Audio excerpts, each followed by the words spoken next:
stop.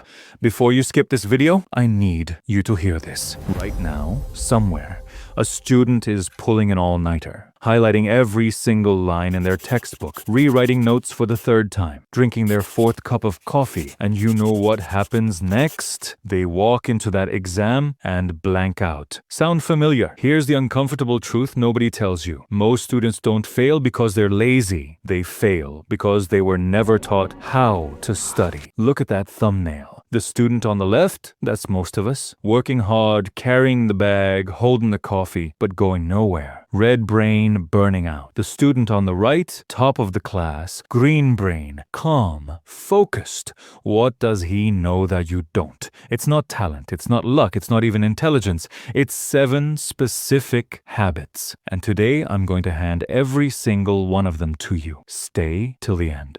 Because habit number 7 is the one most students completely ignore. And it's the one that changes everything. My name is Neeraj, and this channel is dedicated to one thing: helping students like you actually get results. Not motivation fluff, not generic advice, real, science-backed strategies that work. So let's get into it, starting with habit number 1. Habit 1, active recall. Over passive reading. Here's what most students do. They read a chapter, maybe highlight some lines, maybe rewrite notes, and they think that's studying. It's not. That's called passive learning, and your brain barely remembers any of it. Top students do something completely different. They close the book, and they ask themselves, what did I just learn? Can I explain this without looking? That's called active recall. And research from cognitive psychology shows it's up to 70% more effective than rereading. Every time you force your brain to retrieve information, you're strengthening that memory. You're literally rewiring your brain. Action step. After every topic you study, close everything and write down or say out loud everything you remember. The things you can't recall, that's exactly where you need to go back. Stop reading more. Start remembering more. Habit 2. The 2-minute rule. Raise your hand mentally if you've ever sat at your desk, opened your book, stared at the page, and done absolutely nothing for 20 minutes. That's procrastination. And it's not a character flaw. It's a brain thing. Your brain resists starting big tasks because they feel overwhelming. So, here's the hack top students use. It's called the 2-minute rule. Tell yourself, I'll just study for 2 minutes. That's it. No pressure, no big commitment, just 2 minutes. Here's what actually happens. Once your brain gets into the task, it doesn't want to stop. Psychologists call this the Zeigarnik effect. Your brain naturally wants to finish what it starts. The hardest part is always starting, so make starting stupidly easy. 2 minutes every single time. Watch what happens. Habit 3, spaced repetition. Tell me if this has happened to you.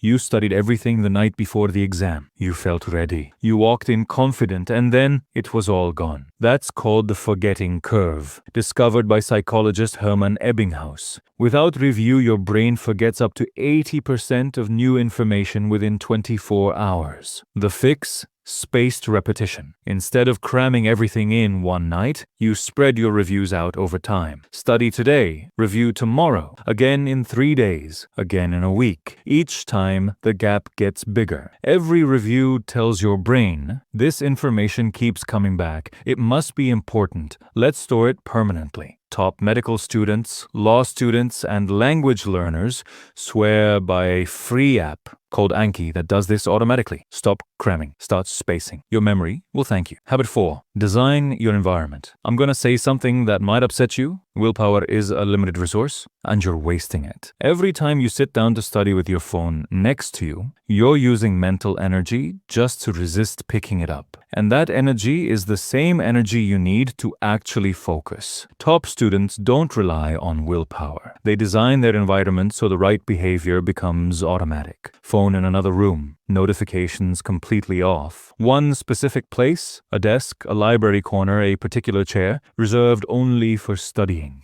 Over time, your brain creates an association. You sit in that spot, your brain shifts into focus mode automatically. Your environment is quietly shaping your behavior every single day, whether you're aware of it or not. So design it on purpose. Control your space. control your result. Habit 5. The Feynman Technique. Richard Feynman won the Nobel Prize in physics. He was one of the greatest scientific minds in history, and his learning secret was almost embarrassingly simple. He called it learn anything by trying to teach it to a 10-year-old. Here's how it works. Take any concept, open a blank page, and explain it in plain, simple language, as if you're teaching someone who knows nothing about it. No jargon, no textbook language, simple words only. The moment you get stuck, that's your gap. That's the exact spot where your understanding breaks down. Go back to the source material and fix that specific gap, then explain it again. This technique forces true understanding, not surface memorization. Because here's the reality. If you can't explain it simply, you don't understand it yet. Complexity is easy. Simplicity takes mastery. Habit 6. Protect your sleep like it's a final exam. I know what you're thinking. I'll sleep after exams. And that right there is one of the most damaging myths in student culture. Here's what's actually happening when you sleep. Your brain is not resting. It's working. It's transferring everything you learned that day from short-term memory into long-term storage.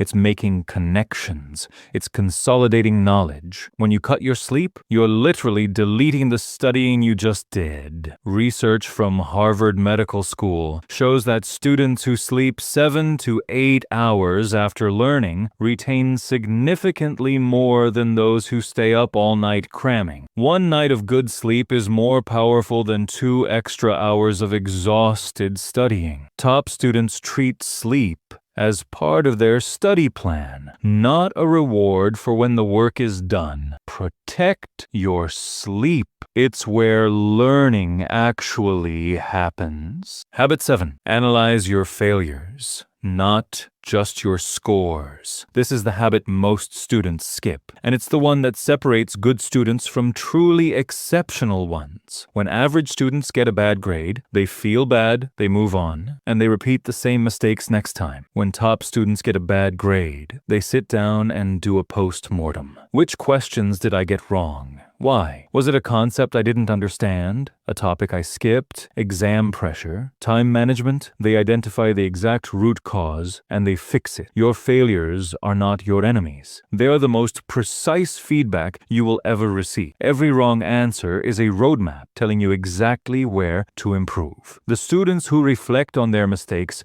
are the ones who stop making them. Don't just chase the score. Chase the lesson behind the score. So there they are. 7 habits that actually work. Not because they're exciting, because they're backed by science, tested by top students, and built on how your brain actually learns. You don't need to change everything overnight. Pick one habit from this list, commit to it for the next 7 days, then add another. That's how the green brain student is built, one habit at a time. If this video helped you, drop a like, share it with a friend who needs it, and subscribe because next video, we're going even deeper. See you there.